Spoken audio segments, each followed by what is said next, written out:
Mari kita masuk dalam firman Tuhan. Firman Tuhan hari ini mengenai perlombaan anak-anak Tuhan dan juga mengenai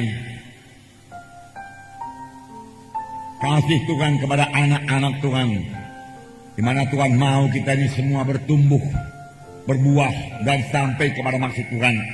Oleh sebab itu Tuhan mau mengajari kita, menegurkan kita kalau kita masih terus mempertahankan dosa di dalam hidup kita. Mari kita dengarkan firman Tuhan ini, dan kiranya Roh Kudus menghidupkan firman-Nya.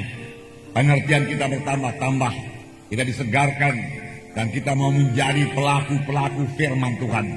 Karena Tuhan sangat mengasihi kita. Tuhan mempunyai maksud yang indah dalam kita. Dan Tuhan tidak mau panggilannya itu gagal dalam hidup kita.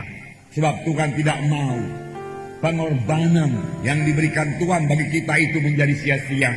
Tuhan tidak mau korban darahnya yang mahal itu sia-sia. Oleh sebab itu Roh Kudus memimpinkan kita pada segala kebenaran. Dan kalau kita saudaraku mengeraskan hati dan tidak mau masuk dalam kesucian Tuhan, maka disiplin daripada Tuhan akan berlaku bagi kita. Saya membacakan dalam Ibrani pasal 12, kita sama-sama membaca ayat 1 sampai 11. 1 sampai 11. Ibrani pasal 12 ayat 1 sampai 11. Bukalah Alkitab saudara. Kita akan membacanya bersama-sama. Ibrani 12 ayat 1 sampai 11. Mari kita baca. Memang kita mempunyai banyak saksi bagaikan awan yang mengelilingi kita. Mari kita baca. Semua membaca. Ibrani 12. Ibrani 12 mulai ayat 1. Karena kita mempunyai banyak saksi bagaikan awan yang mengelilingi kita, marilah kita menanggalkan semua beban dan dosa yang begitu merintangi kita dan berlomba dengan tekun dalam perlombaan yang diwajibkan bagi kita. Marilah kita melakukannya dengan mata yang tertuju kepada Yesus yang memimpin kita dalam iman dan yang membawa iman kita itu kepada kesempurnaan, yang dengan mengabaikan kehinaan tekun memikul salib, ganti sukacita yang disediakan bagi Dia yang sekarang duduk di sebelah kanan tahta Allah. Ingatlah selalu akan Dia yang tekun menanggung bantahan yang sehebat itu terhadap dirinya dari pihak orang-orang berdosa, supaya jangan kamu menjadi lemah dan putus asa. Dalam pergumulan kamu melawan dosa, kamu belum sampai mencucurkan darah. Dan sudah lupakah kamu akan nasihat yang berbicara kepada kamu seperti kepada anak-anak? Hai anak-anakku, janganlah anggap enteng didikan Tuhan, dan janganlah putus asa apabila engkau diperingatkannya. Karena Tuhan menghajar orang-orang yang dikasihinya, dan Dia menyesah orang yang diakuinya sebagai anak. Jika kamu harus menanggung ganjaran, Allah memperlakukan kamu seperti anak. Di manakah terdapat anak yang tidak diajar oleh ayahnya? Tetapi jikalau kamu bebas dari ganjaran yang harus diterima setiap orang, maka kamu bukanlah anak, tetapi anak-anak gampang. Selanjutnya dari ayah kita yang sebenarnya kita beroleh ganjaran, yang mereka kita hormati. Dan bukankah kita harus lebih taat kepada Bapa segala roh, supaya kita boleh hidup? Sebab mereka mendidik kita dalam waktu yang pendek, sesuai dengan apa yang mereka anggap baik. Tetapi Dia menghajar kita untuk kebaikan kita, supaya kita beroleh bagian dalam kekudusannya. Memang tiap-tiap ganjaran pada waktu Ia diberikan tidak mendatangkan sukacita, tetapi duka cita. Tapi kemudian Ia menghasilkan buah kebenaran yang memberikan damai kepada mereka yang dilatih olehnya. Sampai di sini, saudara, di sini dikatakan kita mempunyai begitu banyak saksi yang menyaksikan kita sebagai awan yang mengelilingi kita. Marilah kita menanggalkan semua beban, dosa, dan dosa yang merintangi kita, dan berlomba dengan tekun dalam perlombaan yang diwajibkan bagi kita. Jadi semua anak-anak Tuhan berlomba. Perlombaan ini saudaraku bukan pada hari Minggu saja. Perlombaan ini setiap hari dan sepanjang umur kita sesudah kita diselamatkan oleh Tuhan. Perlombaan ini membawa damai kepada kita. Semua kita harus berlomba. Bahkan firman Tuhan berkata kita berlomba dengan tekun, berlari dengan tekun. Seolah-olah kita ini berada dalam satu stadion di mana orang-orang mengelilingi kita dan menonton kita. Firman Tuhan berkata yang menonton kita dalam perlombaan rohani kita itu sebagai awan rupanya. Siapakah mereka ini? Mereka ini tidak lain daripada hamba-hamba Tuhan, pelayan-pelayan Tuhan, nabi-nabi Tuhan, alat-alat Tuhan yang telah lebih dahulu dipanggil Tuhan. Mereka juga telah melaksanakan perlombaan mereka dengan baik. Mereka telah berlari dengan baik, dengan tekun. Mereka telah menyangkal diri mereka. Mereka telah mengerjakan pelayanan yang disampaikan Tuhan kepada mereka. Dan mereka telah menang. Mereka berharap supaya kita juga menang. Mereka berharap supaya semua anak-anak Tuhan menang. Menang dalam perlombaan ini. Menang dalam perlombaan ini. Perlombaan maksudnya di sini, bukan lomba lari. Ini hanya gambaran. Menunjukkan kepada kita bagaimana sebenarnya berlomba itu. Berlomba. Yaitu bersungguh-sungguh berlari. Berlari untuk apa? Berlari untuk bertumbuh dalam Tuhan. Bertumbuh dalam Tuhan. Menjadi orang-orang rohani. Saya yakin Paulus telah menang. Dalam suratnya Paulus berkata, aku telah menyelesaikan pertandingan dengan baik. Dan akhirnya mahkota kemuliaan telah tersedia bagiku. Dan bukan hanya bagiku saja, tapi bagi setiap orang yang sangat merindukan kedatangan Tuhan Yesus kedua kali. Terlebih pada akhir zaman ini, biarlah kita semua sangat merindukan kedatangan Tuhan kedua kali. Kalau kita merindukan kedatangan Tuhan kedua kali, kita hidup benar dalam Tuhan. Kalau kita merindukan kedatangan Tuhan kedua kali, kita hidup suci. Kalau kita merindukan kedatangan Tuhan kedua kali, kita menyangkal diri, mengangkat salib. Kita meninggalkan semua dosa. Kita menolak semua dosa. Kita menanggalkan semua beban yang merintangi kita untuk berlomba, yang merintangi kita untuk berlari dengan cepat. Saudara, Tuhan menghendaki kita menang. Paulus telah menang. Dan dia berkata, mahkota kemuliaan tersedia bagiku. Tetapi juga bagi setiap orang yang rindu akan kedatangan Tuhan kedua kali. Inilah pengharapan orang Kristen. Yesus akan datang kedua kali. Di mana nanti kita terangkat berjumpa dengan Tuhan di tengah-tengah awan-awan. Tetapi biarlah kita pastikan sungguh-sungguh, kalau Tuhan Yesus datang kedua kali, kita ikut terangkat dan bertemu dengan Tuhan di awan-awan. Ini hanya bisa terjadi kalau kita hidup benar, hidup suci dalam Roh Kudus, menolak semua dosa dan berlomba dan bertumbuh dalam Tuhan. Tuhan menghendaki anak-anaknya bertumbuh. Pada waktu kita lahir baru, kita bayi-bayi rohani. Tetapi Tuhan tidak menghendaki bayi-bayi rohani tetap bayi-bayi rohani. Oleh sebab itu firman Tuhan berkata, sesudah kamu berdamai di sini, rindulah, makanlah, minumlah susu yang sejati, yaitu firman Tuhan yang murni, sejati, tidak dicampur dengan pendapat manusia, falsafah dunia ini, yang olehnya kamu bertumbuh dengan baik, menjadi dewasa. Ini kehendak Tuhan. Satu sidang, yaitu sidang Korintus, ditegurkan Rasul Paulus. Apakah kekurangan sidang Korintus? Dalam sidang Korintus banyak tanda ajaib, tanda mujizat.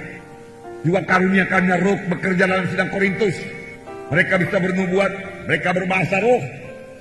Darah karunia yang sembilan itu bekerja.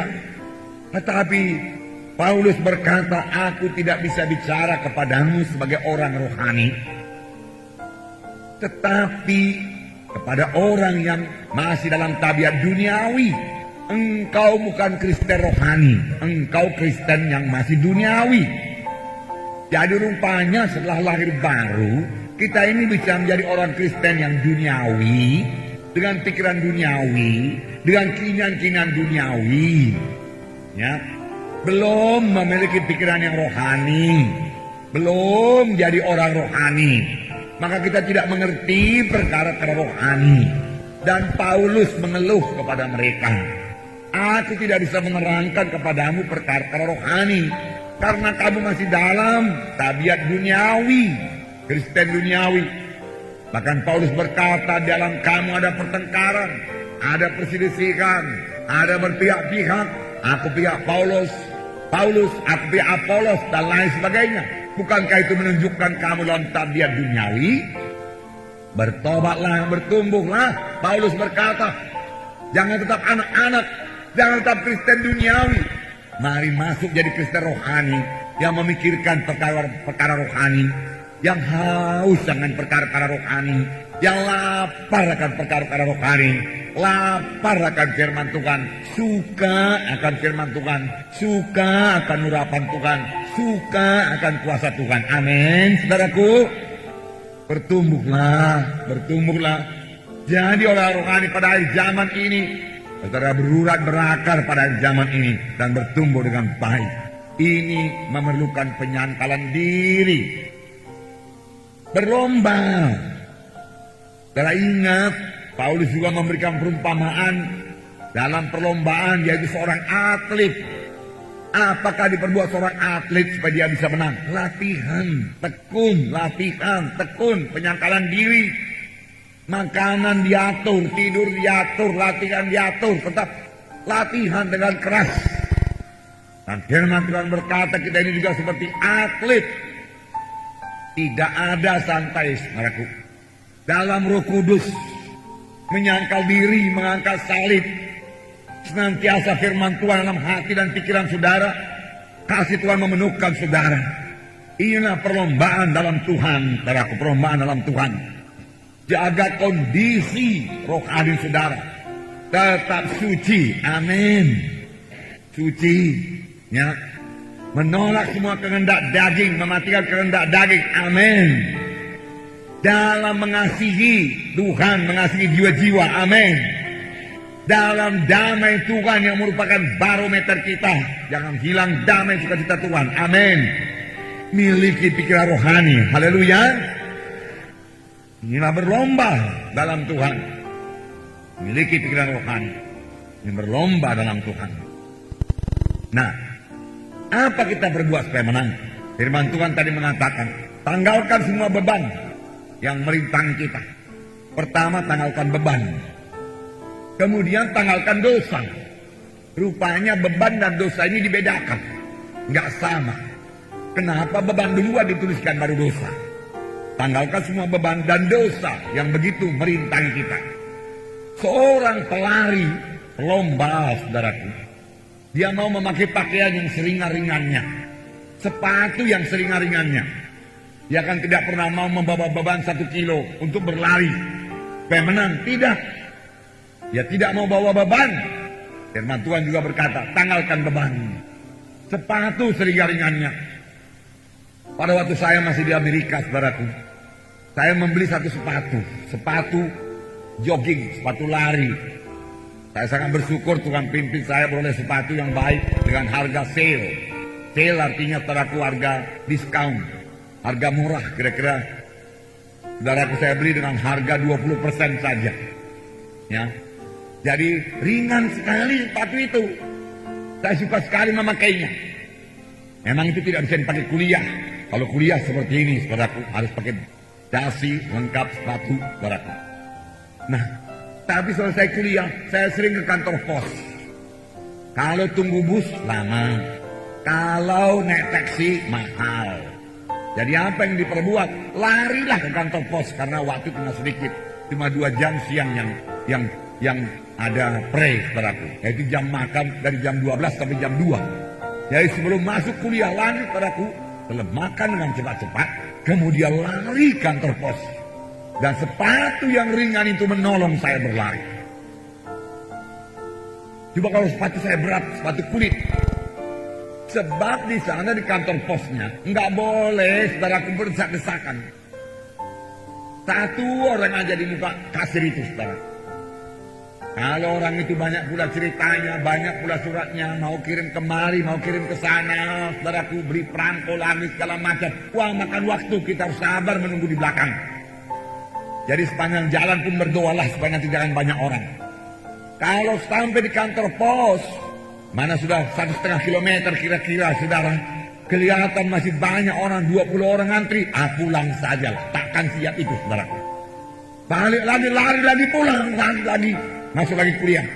Dan sepatu yang ringan itu menolong. Kalau sepatunya berat, barangkali kaki saya bisa lecet. Ini perlombaan, amin saudaraku. Pakai seringan-ringannya, jangan bawa beban. Jangan bawa beban. Nah, beban. Nah, sekarang beban itu apa sih? Beban dalam perlombaan itu apa? Apa besi sekilo? Bukan. Saudaraku. Buangkan semua beban. Pakai yang seringan-ringannya. Dan fit pakaian itu. Ya, yang layaklah pakaian itu. Jangan pula kita berlari, saudaraku, pakai sarung. Saudaraku, kelepak. Nggak bisa menang. Saudara. Ya, jadi berlari dengan seringan-ringannya. Ya, apakah beban rohani anak-anak Tuhan yang menghalangi dia berlomba? Satu, hidup yang tidak teratur. Bangunnya suka hati, tidurnya suka hati. Jam berdoanya suka hatinya, kadang-kadang berdoa, kadang-kadang nggak berdoa. Ini hidup rohani yang tidak teratur. Rasanya dia bisa santai dengan begitu, tetapi rohaninya nggak santai, nggak damai. Mari disiplin diri kita, amin. Jadi hidup dengan teratur, ya, hidup, ya, dengan teratur, saudaraku, ya. Miliki penyangkalan diri. Siapa mau mengikut aku, firman Tuhan berkata, dia harus menyangkal dirinya. Sebenarnya tubuh ini mau tidur, tapi Roh Kudus berkata mau berdoa.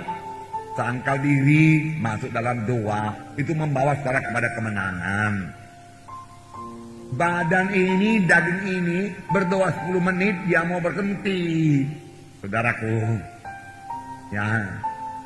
Tadi semalam, saudaraku, saya lawan dia, saudaraku. Ya, daging, saudaraku, menggoda saya untuk berhenti berdoa dengan mengatakan banyak yang kau kerjakan ini itu. Saya katakan diam setan, jangan bicara. Kalau bicara lagi, saya tambahi doa saya 1 jam lagi. Lalu saya berdoa 2 jam semalam, saudaraku. Yang siang, saudaraku. Benar-benar setannya pergi, saudaraku. Dan habis berdoa saya pun disegarkan, dikuatkan, saudaraku. Firman Tuhan jadi hidup, Roh Kudus mengalir, saya disegarkan. Amin. Jangan mau dengar suara setan, saudara. Yang memakai daging ini, saudara. Ya. Dan juga ada yang lain. Beban berat. Kebanyakan nonton TV, nonton film-film silap, nonton film-film kekerasan, nonton film-film hantu. Yang bukan hanya saudaraku menumpulkan rohaninya, tetapi bisa sekaligus mengundang setan masuk dalam hatinya. Karena bisa-bisa habis nonton film setan, setannya pun saudaraku coba-coba masuk saudaraku dalam rumah. Hati-hati, saudaraku. Hati-hati. Ya, amin. Betulkah ini saudaraku? Betul, betul, betul. Ada anak-anak saudaraku yang dahulu saya doakan di Jakarta ketakutan. Kenapa? Karena baca komik-komik setan, nonton film-film setan. Lama-lama di dalam kamar sendiri pun tidak berani, mati lampu pun tidak berani. Takut ada setan. Suruh kamar mandi gak berani, takut ada setan. Saya kasih sama dia firman Tuhan, kemudian saya letakkan tangan saudara dalam nama Yesus. Bahkan sesudah dia sekolah SMP, saudaraku, dia masih ingat bahwa saya berdoa bagi dia. Juga mulai saat itu dia mulai berani. Amin, saudara. Nah, firman Tuhan sangat berkuasa, saudaraku. Ya. Kebanyakan saudaraku baca koran, kebanyakan baca majalah, kebanyakan baca cerita-cerita dunia ini, kebanyakan baca cerpen-cerpen. Saya rasa ini nggak usah kebanyakan, saudaraku. Nggak usah pun dibaca sama sekali. Amin. Kalau yang namanya cerpen itu apa masih tertarik kita ini? Saya nggak tertarik sama sekali, saudaraku. Kalau yang namanya lagu dangdut, lagu dunia ini apa masih bisa saya nikmati? Saya nggak bisa menikmati lagi, saudaraku. Pusing telinga saya mendengarnya, saudaraku. Jangankan kepala saya, telinga saya pun bising, saudaraku, lihatnya. Mendengarnya, saudaraku. Ya. Karena roh Tuhan sudah di dalam, saudaraku. Ya. Berlajak-lajak, makan berlebih-lebihan, saudaraku. Itu merupakan beban. Beban itu beban. Sangat menginginkan kenikmatan hidup dalam dunia ini. Kalau kamu mengasihi dunia ini, tidak ada padamu kasih Bapa, firman Tuhan berkata. Ada lagi hobi-hobi, ya. Ya, ada hobinya anjing lah, saudaraku. Enggak salah piara anjing, saudaraku. Ya, sekali-sekali boleh saudara belai dia, saudaraku. Ya, tetapi jangan pula terus menerus, saudaraku, soal anjing yang dimandikan, yang disampo, yang disisir, yang dimakan, saudaraku. Waduh, saudara, itu sudah ke situ pikiran kita itu merupakan beban. Ada yang pelihara burung, saudaraku. Ya, dia pikir burung itu bisa bicara seperti manusia. Bukan, dia yang bicara seperti burung, bersiul seperti burung, saudara. Begitu yang saya lihat biasanya, saudaraku. Ya, dia pikir burung itu akan meniru dia bicara. Tidak, dia yang jadi seperti burung, saudaraku. Hanya tidak bisa terbang, saudaraku. Banyak yang suka itu, saudaraku. Tidak salah piara burung, silakan pelihara sewajarnya. Jangan ke situ pikiran kita, saudaraku, banyak kali menyita pikiran kita sampai tidak ada tempat bagi perkara rohani. Nah, dia main catur, saudaraku. Main catur. Saya syukurlah nggak pandai main catur. Permulaan main catur saya selalu kalah, saudaraku. Diajari kawan, ini jalannya begini, kuda jalannya begini, saudara, benteng begini. Oh, saudaraku, semua dikasih tahu sama saya. Lalu mulai pertandingan, saya kalah. Panas hati saya. Sekali lagi, tanding lagi, main lagi, kalah lagi, saudaraku. Ayo sekali lagi, kalah lagi, saudaraku. Ayo sekali lagi. Saya mulai tahu ini, saya pikir, mulai saya dapat ini, saya kuasai, kalah lagi. Malamnya saudara tahu, saya mimpi main catur, saudaraku, malamnya. Saudara. Iya, saudara. Begitu rupanya masuk dalam hati saya. Oh Tuhan, saya bilang, waktu itu 12 bulan saya selamat, saudaraku. Saya singgah-singgah dia selama diajar orang itu catur, saudara. Waduh, saya pikir firman Tuhan aja gak begini lengket dalam pikiran saya pikir. Ini catur sampai saya mimpi-mimpikan. Ampuni saya, Tuhan, ampuni. Dan sampai mulai saya gak mau lagi, saudara, main catur. Amin. Ya, itu hobi-hobi, saudara, hobi. Saya gak mau terikat, saudara, gak mau terikat, saudaraku. Ya, kurang sungguh-sungguh dalam melayani Tuhan, dalam pengikutan kepada Tuhan, itu merupakan beban. Kurang sungguh-sungguh kebaktian KKS, kurang sungguh-sungguh kebaktian minggu, kurang sungguh-sungguh melayani, saudara, itu merupakan beban, saudaraku. Buangkan semua, firman Tuhan berkata. Sebenarnya, saudaraku, dan juga satu lagi saya mau kasih tahu kepada saudara muda-mudi, saudaraku, pacaran, saudara. Jadi kalau saudara bertanya, kalau begitu muda-mudi nggak boleh pacaran, boleh, saudaraku. Pertama, cek dulu umur saudara, pantas sampai enggak udah pacaran orang. Untuk pacaran 15 tahun, 16 tahun pacaran apa namanya itu, saudara. Ya, saudara. Ya, itu hanya kehendak daging saja itu, kehendak daging. Belum tahu cinta itu, cintrong yang tahu, saudaraku.